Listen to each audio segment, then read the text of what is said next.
주식시마론 오늘의 주제 공개하겠습니다. 밥상 물가 위기 시대 하반기에 지속될까? 고려대학교의 한두봉 교수님 모셨습니다. 안녕하십니까? 네, 안녕하세요. 안녕하세요.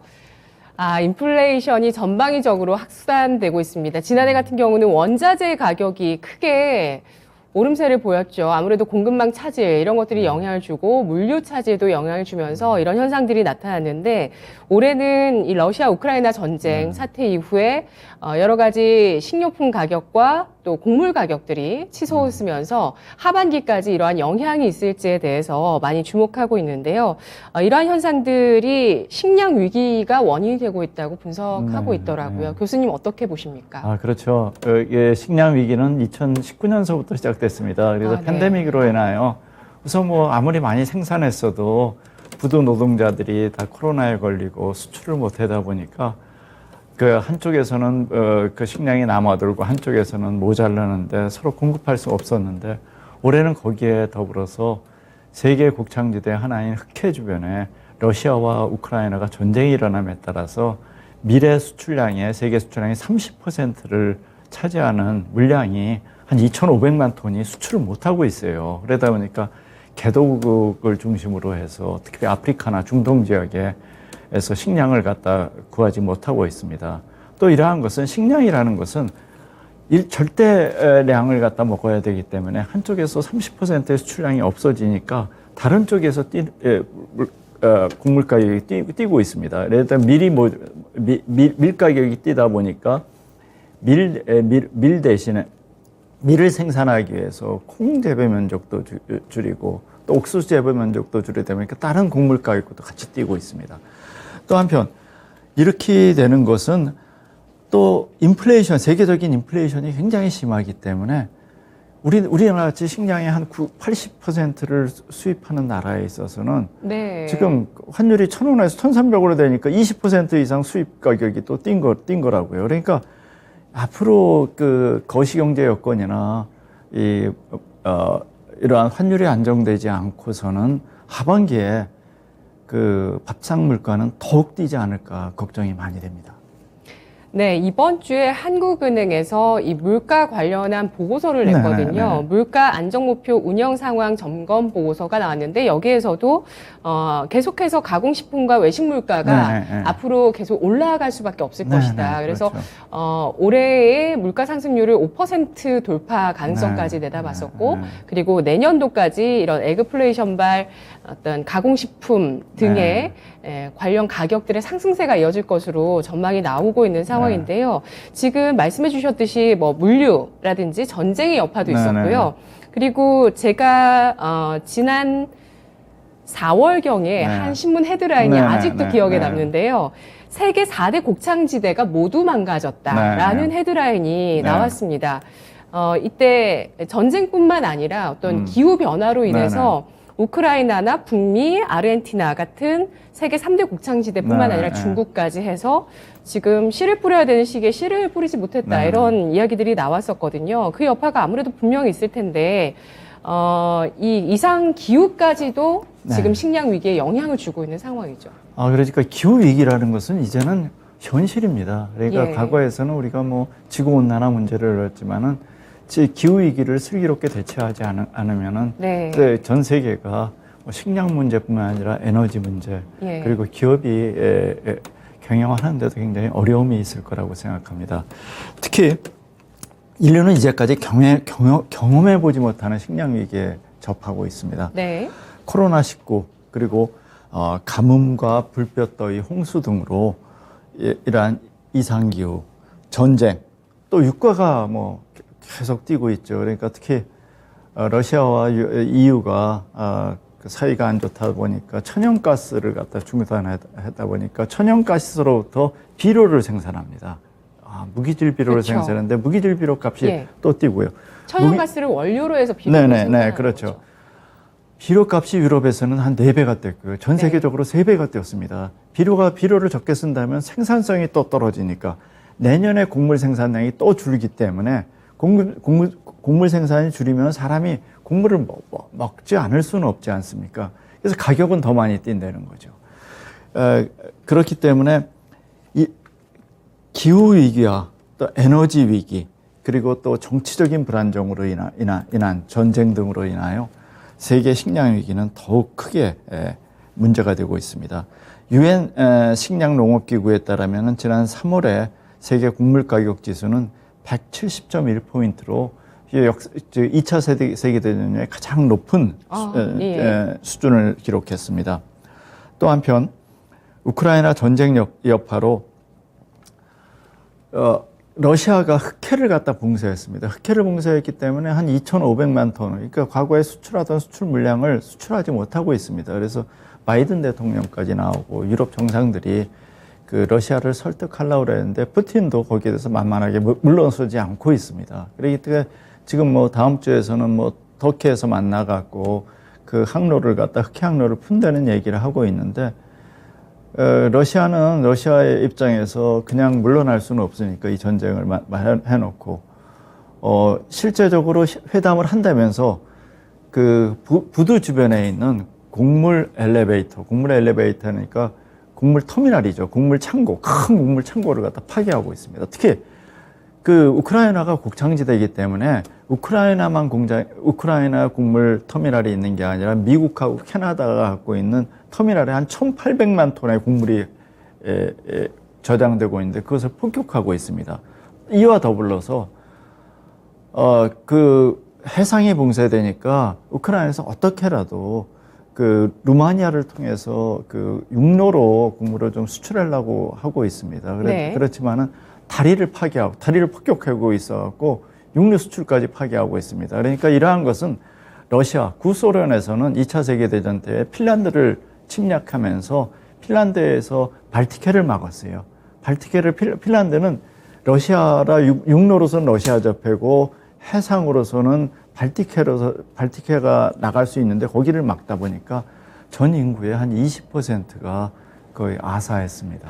그러니까 이러한 문제라는 것은 러시아가 과거의 남방 정책을 통해서 자국의 영토를 넓히기 위한 정책으로 꾸준히 해왔기 때문에 쉽게 풀리기는 굉장히 어려울 거라고 생각합니다. 아까 교수님께서 네. 지금 뭐 파종 시기를 놓쳤고 네. 천연가스 때문에 비료 가격이 올라가고 네. 이렇게 해서 비료를 많이 쓰지 못하면 내년까지 또 네. 작황에 그렇죠. 영향을 준다라고 네. 말씀해 네. 주셨는데요.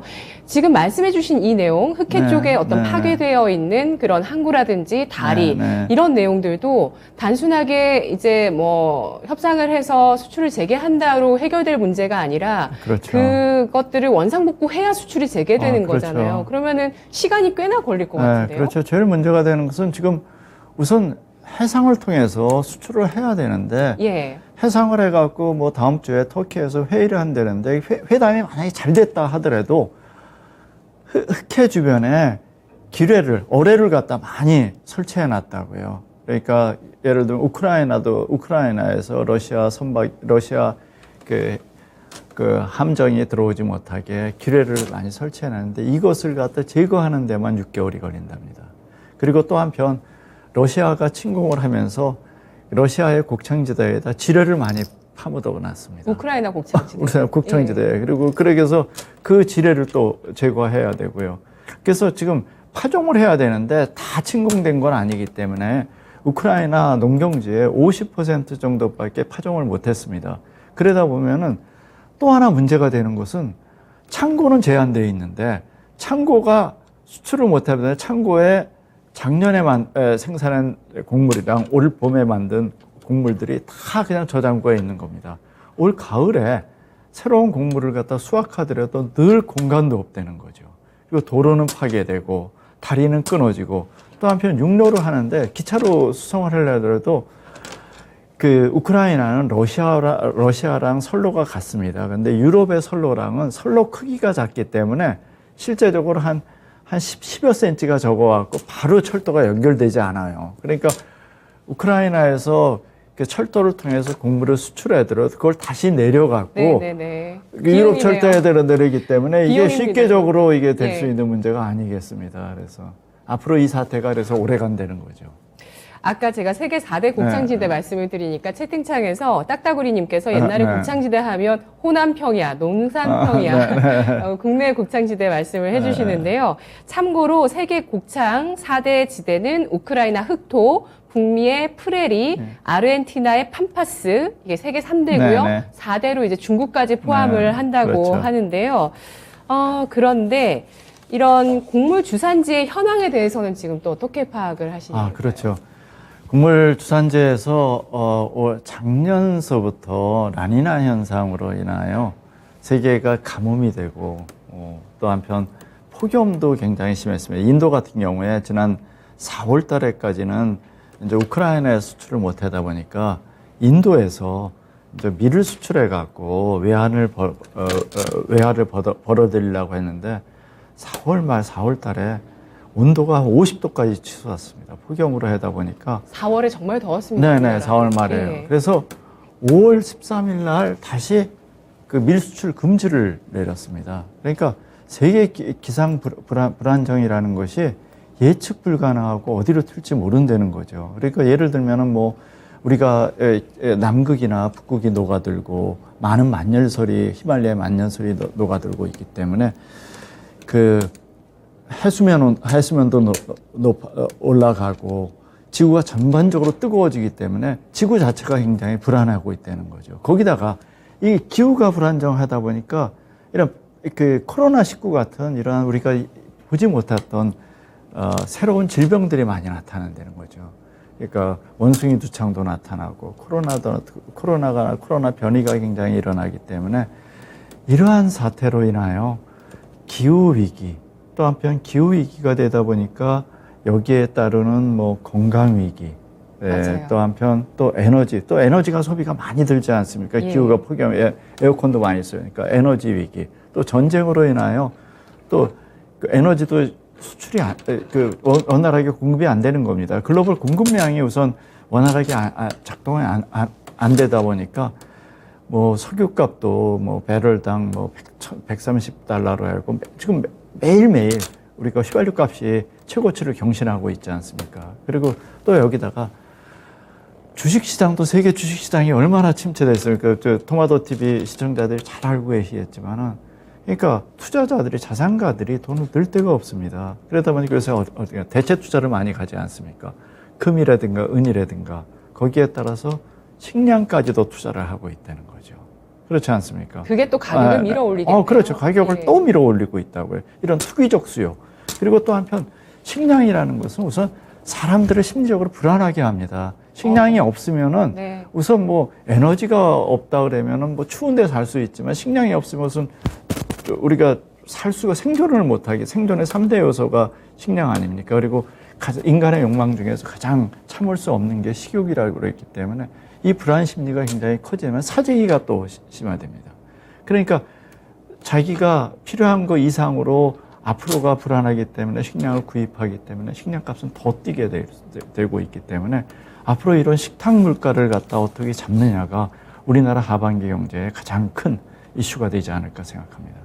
네, 정말 코로나 때문에 이제 면역력 관리도 관심이 많으신데 아까 교수님 말씀하셨듯이 진짜 건강의 위기인 것이 겨울에만 우리가 면역력 저하에 대해서 신경을 많이 썼는데 이제는 여름도 신경을 써야 됩니다. 너무 날씨가 더우면 이게 사람이 면역력이 떨어지거든요. 그래서 요즘 보면은 뭐 회 같은 거 드시고 식중독 걸리신 분들이 주변에 또 많이 계시더라고요. 건강 관리 잘 하시고요. 러시아의 움직임을 보면은 정말 그 어떤 식량 쪽의 패권까지도 우리가 쥐고 가겠다. 이런 좀 조짐들이 보입니다. 괜히 뭐 폭발을 시키고 하지 않을 거예요. 이런 것들로 내가 좀 유리한 고지에 서고 싶다라는 그런 좀 속내가 보이는 것 같은데요. 실제로 지금 전 세계 슈퍼마켓에서 식용유와 밀가루의 품귀 현상이 일어나고 있다고요? 그렇죠. 우선 러시아가 제일 저기한 것은 러시아는 구소련 국가들에 있는 친러시아 국가들한테 모든 식량이라든가 설탕 그리고 그 해바라기 씨 이런 것들을 수출을 금지시켰습니다. 그러니까 수출을 제한시켰습니다. 그리고 현재 식량이 굉장히 불안하다면 전 세계 한 50여 개국에서 수출 제한 조치를 하고 있습니다. 그러다 보니까 과거에 WTO를 중심으로 세계 무역기구죠. 1995년도에 시작돼 갖고 자유무역을 갖다 추구하던 것이 이제 보호주의로 돌아갔습니다. 그래서 우리나라 같은 나라에서는 식량 안보라든가 식량 위기에 대해서 그렇게 경각심을 갖지 못했다는 것이 경제 성장을 통해서 우리가 돈만 있으면은 식량은 언제라도 안정적으로 사올 수 있다라고 생각했다는 거죠. 근데 세계가 평안하고 세계가 자유롭게 교역이 돼야 되는 건데 우리가 전혀 생각지 못했던 정치적인 불안과 전쟁과 코로나로 인한 팬데믹으로 인한 예측 못할 세계 무역기구에서 생각하지 못할 새로운 변이가 일어났다는 거죠. 그러니까 우리는 현재 지금 생각하는 것은 앞으로도 예측할 수 없고 어떻게 나갈지도 모르는 정말 불확실성 속에 불확실성에 갖고 있다는 거죠. 그래서 여기에 우리가 대처하기 위해서는 우리는 식량의 한 80%를 수입에 의존합니다. 우리가 먹는 식탁의 80%를 우리가 의존하는 겁니다. 그래서 국내에서 국민들에게 어떻게 기초 식량을 잘 공급할 수 있을까 하는 것에 대해서 고민하고 다시 한번 이러한 문제에 대해서 식량의 중요성, 농업의 중요성에 대해서 생각할 때라고 생각합니다. 특히 아까 말씀하셨듯이 러시아라든가 중국 같은 사회주의 국가에서는 식량을 갖다 국민들의 식량을 안정적으로 공급하는 것이 사회 안정을 이루는 가장 핵심입니다. 그래서 시진핑 주석도 올해 중국의 가장 큰 국가 목표 중에 하나가 식량 안보입니다. 그래서 이러한 것도 우리나라도 마찬가지로 식량의 80%를 수입하는 나라로서 앞으로 식량 안보를 어떻게 지키느냐에 초점을 맞춰야 할 것이라고 생각합니다. 네. 각 국가별로 좀 살펴보면요. 에너지도 마찬가지고요. 네네, 이 그렇죠. 식량도 마찬가지더라고요. 에너지도 한쪽이 지금 특히 유럽 쪽을 위주로 해서 공급을 못 받다 보니까 오히려 또 다른 나라에 갈 게 유럽 쪽으로 가게 되면서 개도 국가들이 그렇죠. 에너지 부족 사태가 그렇죠. 일어난다고 하고요. 식량 역시도 지금 마찬가지인 것 같습니다. 여타 개도국의 동향이나 외신의 보도들을 살펴봤을 때 어떻게 판단되시나요? 지금 우선 우크라이나는 위치상 유럽하고 중동 그리고 아프리카랑 가깝습니다. 그러니까 한 2-3시간 거리면은 흑해를 통해서 수출할 수 있었는데 흑해가 봉쇄되다 보니까 제일 타격을 맞는 국가들이 중동 국가들, 중동의 레바논, 이집트, 아프리카 사하라 개도국들이 굉장히 큰 영향을 받습니다. 또 중동이나 아프리카 국가들이 식량을 못 구하다 보니까 전반적으로 식량 가격이 다 올라가고 있습니다. 그리고 또 한편 사회적인 소요가 일어나고 있습니다. 국가에 대해서 국가가 정치적으로 불안하다 보니까 한 세계 20여 개국에서 사회 불안과 정치적인 소요가 일어나고 있습니다. 또 한편 중동하고 아프리카의 개도국의 식량 문제가 심각해지고 식량을 구하지 못하다 보니까 동남아시아의 개도국들, 스리랑카, 방글라데시, 인도 이런 쪽에서도 굉장히 식량 가격이 뛰고 또 사회적 소요도 일어나고 있는 현상이 나타나고 있습니다. 그리고 이러한 경우와 달리 앞으로 내년에는 좀 나아지지 않을까 우리가 긍정적인 사고도 할 수 있지만은 최근에 나타나는 게 미국에서 봄철에 파종기에 가뭄이 심해갖고 작년 대비 한 반밖에 파종을 못했습니다. 그래서 앞으로 생산량도 가을에 생산량도 굉장히 줄을 것이고요. 또 한편 가뭄으로서 봄철에 수확하는 곡물에 있어서 그러니까 겨울밀이라든가 이러한 것에 우량 품종 그러니까 우리가 우량 품종의 비율도 한 반으로 줄였습니다. 그러니까 이러한 식량 문제는 저희가 바로 극복될 것이 아니라 앞으로도 계속 가고 또 한편 아까 말씀드렸듯이 우크라이나의 사회 간접 자본이 많이 파괴되고 또 한편 항구가 봉쇄되고 또 한편 호주는 지난 10년 동안에 굉장히 가뭄이 심했는데 작년하고 올해 굉장히 기상이 굉장히 호조가 돼갖고 좀 더 많이 생산하려고 그랬어요. 근데 앞으로 호주 농학자들이나 학자들이 경제학자들이 보기에는 또 기후학자들이 앞으로 이 가뭄이 계속 안 오는 데는 보장이 없기 때문에 곡물을 더 생산할 수는 있지만 여기 생산하기 창고도 만들고 철도도 다 깔아야 되는데 이렇게 사회 간접 자본에 많은 돈을 들일 것인가 하는 것에 대해서 굉장히 우려하기 때문에 농업 부문의 투자도 호주에서는 굉장히 우려하고 있습니다. 그래서 이러한 문제라는 것은 굉장히 쉽게, 그러니까 농산물이나 식품이라는 것은 공장에서 자동차를 만들듯이 그냥 만드는 게 아니라 1년에 한 번 내지 두 번밖에 생산을 못 한다고요. 그리고 아까처럼 농경지가 많이 파괴되고 지뢰를 매설했기 때문에 내년도 생산량이 줄어들고 또 한편 천연가스 값이 뛰고 에너지 값이 띠에 따라서 비료값도 뛰기 때문에 앞으로 이런 식량 위기는 최소한 2, 3년은 더 간다라고 세계 식량기구에서 전망하고 있습니다. 그래서 모든 나라들이 여기에 대해서 식량 문제에 대해서 좀 더 고민하고 대책을 세워야 될 것이라고 강구하고 있습니다. 네. 정말 WTO에서도 정말 이 유례 없는 사태가 벌어졌다라고 네네. 판단을 하고 있을 정도로 전 세계 보호무역주의가 굉장히 네네. 강화되고 네네. 있는데요. 이 가운데서 정말 모든 인간들이 일차적으로 꼭 필요한 식량 주권에 대해서 네네. 어떤 근본적인 문제 해결에 네. 대한 각국의 노력이 좀 필요할 것 같은데요. 지금 아까 말씀해 주신 러시아, 우크라이나, 터키, 유엔이 모여서 다음 주에 흑해항의 곡물 운송 네, 재개 여부에 그렇죠. 대해서 논의가 있다고 합니다. 재개가 된다고 하더라도 곧바로 어떤 곡물의 수급이나 가격이 네, 안정되긴 그렇죠. 좀 어려울 네, 거라는 그렇죠. 시각을 네. 내비쳐 주셨는데 네. 앞으로 국제 곡물 가격 안정까지 한 몇 년 정도 예상하실까요? 앞으로 지금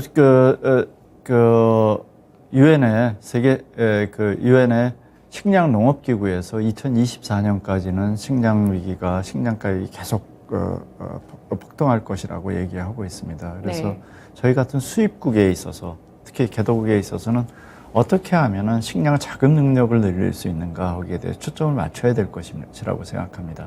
우선 생산성을 높이기 위해서 기술 개발, 기술 혁신, 농업 부문의 기술 혁신을 갖다 이루어야 되겠고요. 또 한편 우리 같이 굉장히 경지 면적이 적은 나라에 있어서는 농지라는 것은 한번 파괴되면은 한번 상업 지역이나 도시 지역으로 전환이 되면 다시 복구가 불가능합니다. 재생이 불가능하기 때문에 우량 농지를 어떻게 잘 보존할 수 있는가. 또 한편 현재 갖고 있던 경지 면적에서 어떻게 하면 더 많은 생산을 할 수 있는가. 그래서 우리나라는 지금 많은 농민들이 지금 경영주의 한 50% 가까이가 65세에 넘었습니다. 그래서 그 경지를 갖다 한 번밖에 못 사용하는데 쌀과 그리고 밀 그리고 보리 같은 것을 이모작할 수 있도록 이모작을 손쉽게 할 수 있는 기술 개발과 품종을 보급해야 되겠고요. 특히 우리나라에서는 모든 곡물이 다 수입하고 있는데 쌀만은 우리가 자금 능력을 갖고 있습니다. 문제는 쌀 소비가 계속 줄어들고 있다는 거죠. 지난 15년 동안 쌀 소비는 한 15kg이 줄었는데 육류 소비는 지난 15년 동안 15kg이 늘었습니다. 그래서 젊은 사람들이 뭐 치킨도 많이 먹고 돼지고기도 많이 먹고 있기 때문에 또 문제가 되는 것은 건강이 악화되고 있는 거라고요. 서구형으로 체질이 됐기 때문에 소화비만도 많아지고 있기 때문에 앞으로 우리의 식생활을 어떻게 잘 유지시키고 그 쌀을 갖다가 밥으로만 먹을 수 있지 않고 뭐 간단하게 쌀빵을 일본 같은 경우에는 학교 급식에서 쌀빵을 의무적으로 주게 하고 있습니다. 쌀빵이라는 네네. 건 생소한데요. 예. 쌀이 그러니까 밀가루처럼 이렇게 이렇게 부풀려지거나 접촉력이 낮지만은 최근에는 쌀가루를 하기 좋은 품종을 개발해서 쌀빵을 만들고 있고요. 또 한편 우리가 보다 보면은 그 태국 같은 데서 그런 걸 많이, 태국은 아주 쌀이 주산지이기 때문에 쌀 쉐이크를 만들고 있습니다. 그러니까 그 쌀가루랑 또 우유가루랑 섞어갖고 그 쉐이크하고 간단하게 마실 수 있도록 우리도 이렇게 커피점에서도 그런 걸 쉽게 우리가 구입할 수 있습니다. 그러니까 다양하게 쌀 가공식품을 해갖고 젊은 사람들이 간단하게 쌀을 먹을 수 있도록 네. 그리고 쌀을 어떤 식생활 교육도 굉장히 중요하다고 생각합니다.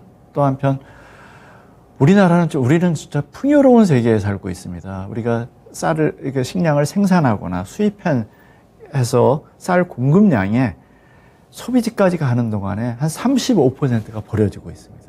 음식물 쓰레기도 많이 넘어요. 우리 식당에 가보세요. 얼마나 많은 식량이 버려지고 있는지.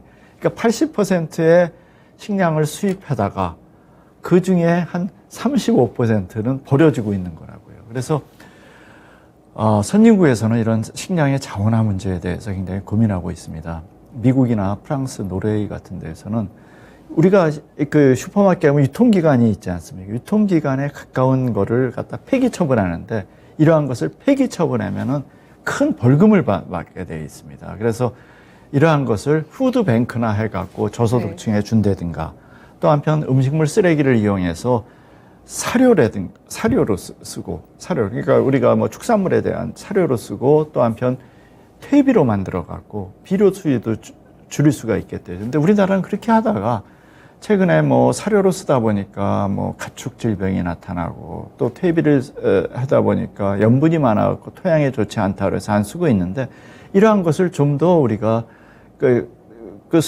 다른 나라들은 그쪽 비료나 사료로 쓰는 것으로 음식물 쓰레기를 사용하고 있는데 우리는 거꾸로 가고 있다고요. 그래서 이러한 방향도 식량 자원을 최소한 아껴 쓰고 또 한편 식량 폐기물을 갖다 비료나 사료로 자원화하는 전략도 필요하다고 생각합니다. 네.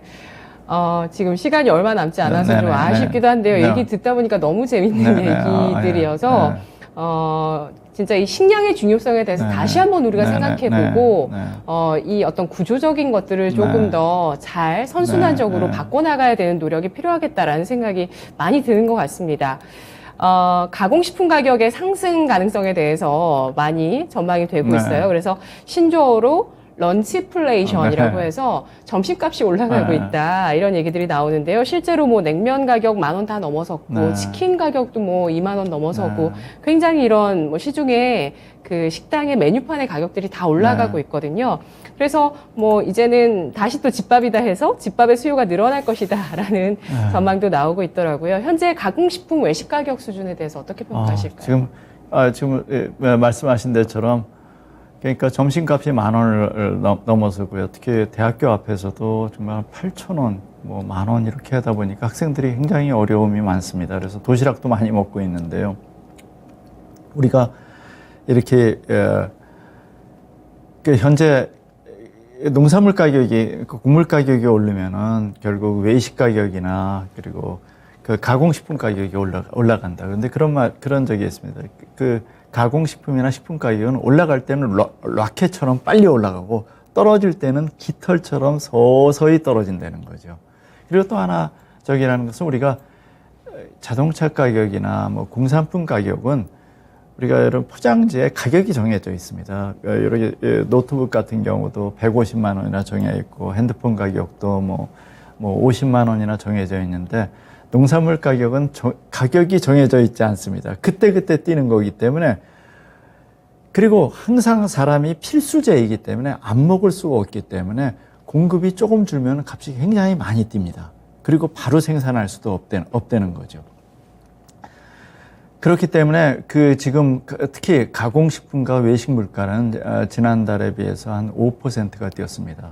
그리고 올해 또 한편 문제는 거시경제 여건, 세계의 물가 상승이 굉장히 빠른 속도로 인플레이가 되고 거기에 따라서 국내 통화 가치가 굉장히 빠른 속도로 하락하고 있습니다. 환율이 1,300원이 넘었습니다. 그러니까 우리가 1,000원이나 1,000원에 수입하던 곡물을 1,300원에 수입하기 때문에 수입하는 국제 곡물 가격은 올라가지가 않더라도 환율 때문에 20%의 물가 상승 요인이 생겼다는 거죠. 거기다 국제 곡물 가격이 50% 가까이 뛰었다는 거죠. 그러면은 지난해에 비해서 곡물 가격이 한 2배 정도 된다 그러면은 거기에 연쇄적으로 사료값이 뛰고 비료값이 뛰고 그러다 보니까 축산물 가격이 뛰고 또 쇠고기 1kg을 만들기 위해서는 사료가 9kg가 필요합니다. 돼지고기 1kg을 만들기 위해서는 사료가 5kg가 필요합니다. 이렇게 되기 때문에 앞으로 이 영향이라는 것은 굉장히 클 것이기 때문에 이것이 식탁 물가가 앞으로 굉장히 우리나라 물가에 부담이 되지 않을까. 그래서 앞으로 우리가 잘 관리를 하지 않고 슬기롭게 식생활 소비 활동을 하지 않으면 식탁 물가는 올해 한 10% 가까이 뛰지 않을까 하고 우려되고 있습니다. 네, 하반기에 이런 뭐 어떤 그 물가 상승의 어떤 그 고리가 다 완전히 네네. 완벽하게 형성이 돼 있는 것 같아요. 그래서 하반기에는 이런 밥상 물가의 상승세가 네. 가파르게 나타날 네네. 것이라는 네. 전망을 해주고 계시는데요. 이제 거의 뭐 마무리해야 되는 네네. 질문에 네. 들어가야 될 것 같은데. 식품 제조기업들이 지금 또 네. 많이 힘들거든요. 네. 아무래도 원재료 가격도 올라서고 그렇죠. 환율 때문에 또 네. 사올 수 있는 양도 똑같은 돈이어도 더 줄어들 수밖에 없으니까 네. 물가가 이에 올라가는 효과가 있다 설명해 주셨는데 원재료 수급 안정화를 위한 대책이 있을까요? 정부에서는 우선 발표했습니다. 그러니까 중요한 그 밀가루 그리고 뭐 식용유, 돼지고기에 따른 환율 할당 관세를 0%로 해갖고 그 원자재 가격이나 식량 가격의 부담을 줄이고자 했는데 이것이 식품기업에서 크게 도움이 안 되는 게 우리나라가 한 50개국 이상이랑 FTA 자유무역 협정을 했기 때문에 특히 미국, 캐나다, EU하고의 관세가 거의 제로로 됐기 때문에 그렇게 효과가 안 크기 때문에 이제는 기업과 정부, 국민이 함께 노력해야 될 거라고 생각합니다. 기업은 기술 혁신을 통해서 최대한 원가를 식품 생산하는 원가를 줄이려고 노력해야 되겠고요. 정부에 있어서는 아까처럼 그 세금이라든가 규제를 갖다 완화시킴으로써 기업의 원가 부담에 노력해야 될 것이고요. 또 한편 국민들은 좀 더 우리가 갖고 있는 식량 자연의 중요성을 갖다 느끼고 좀 더 아껴 쓰고 슬기로운 소비 생활을 같이 해야 될 거라고 생각합니다.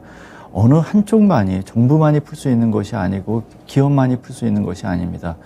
기업도 이제는 본인이 여태까지 국민을 통해서 성장한 국민 기업들이 많기 때문에 국민이 어려울 때 고통 분담을 같이 하고 최소한 원가 위주로 낮은 가격으로 국민들한테 안정적으로 식량을 공급하도록 기업도 노력하고 국민들은 식량을 아끼고 정부도 필요한 규제를 없애고 또 기업들한테 세금 부담도 많이 낮춰줘야 할 거라고 생각합니다. 네. 우리 채팅창에서는 아까 쌀 가공식품 얘기를 네네, 하셨을 때 네네. 아침 햇살이 있다고 네네. 우리나라 그 또 쌀 음료에 대해서 얘기를 해주셨고요. 그리고 네네. 나비님께서 편의점에 요즘 많이 간다고 하네요. 직장인들이요. 네네. 편의점에 사람이 요즘 많다고 합니다. 네네. 라고 글 남겨주셨습니다. 그리고 지크님께서는 이 유통 구조를 좀 단순화해서 네네. 밥상 물가를 낮출 그렇죠. 수 있지 네네. 않겠냐. 네, 이런 맞습니다. 의견도 좋은 의견이십니다. 예, 네, 제시를 그래서, 해주셨어요. 네. 예, 거의 이제 식량 안보 위기에 대한 해법까지 설명을 다 네네. 해주신 것 같은데요. 하반기 네. 경제 전망에 대해서 한마디만 좀 남겨주시면 좋을 것 같아요. 서민 경제가 좀 많이 어려울 것 같죠? 하반기 참 어렵습니다. 예. 그래서 제일 어려운 게 우선 인플레이션과 경기 침체가 같이 온다는 거죠. 경기 침체가 오면서 또 불안해지는 게 국내에 들어왔던 외국 투자자들이 자국으로 그 우리나라 기업들의 수익성이 안 좋아지다 보니까 투자한 돈을 빠져나가기 때문에 우리나라의 화폐 가치가 떨어지고 있다는 거죠. 그러니까 환율이 올라간다는 거죠. 지금 1,300원을 돌파했기 때문에 우리가 많은 원자재나 식량을 도입하고 그것을 가공해서 외국에 수출하는데 원가 부담이 훨씬 더 커진다는 거죠. 그리고 특히 우리가 오늘은 식량 위기 문제이기 때문에 네. 그 외국으로부터 80% 이상의 식량을 수입하는 우리나라에 있어서의 그 밥상 물가, 식탁 물가에 대한 부담이 굉장히 어렵고 그러다 보면 제일 문제가 되는 게 저소득층 그리고 자영업자, 소상공인의 어려움이 예상되고 있습니다. 그래서 이분들을 위해서 우리가 하나하나 우리가 함께 서로 협력해서 우리가 IMF를 갖다 슬기롭게 금모으기 운동으로 극복했듯이 네. 국민적 운동으로 우리 경제를 살려야 할 거라고 생각합니다. 네. 고려대학교 식품자원경제학과 한두봉 교수님이십니다. 식품자원경제를 위해서 학계에서 또 많이 애써주시고요. 네. 정말 우리나라 모든 국민들의 협력이 필요한 시기가 네. 아닐까라는 생각이 듭니다. 분석 잘 들었습니다. 네, 대단히 감사합니다. 고맙습니다. 네, 오늘 고려대학교의 한두봉 교수님과 함께 밥상 물가 위기 시대에 대해서 논해봤습니다. 지금까지 투자 판단에 도움드릴 수 있는 여러 내용들을 확인해봤고요. 다만 주가의 상승과 하락을 보장하지 않는다는 점을 유의하시면서 투자하시기 바라겠습니다. 현재 원달러 환율은 하락 반전하면서 일단 5일선에 걸쳐있는 모습이고요. 상승 추세가 이어질지 다음 주도 중요할 것 같습니다. 시청해주신 여러분 고맙습니다.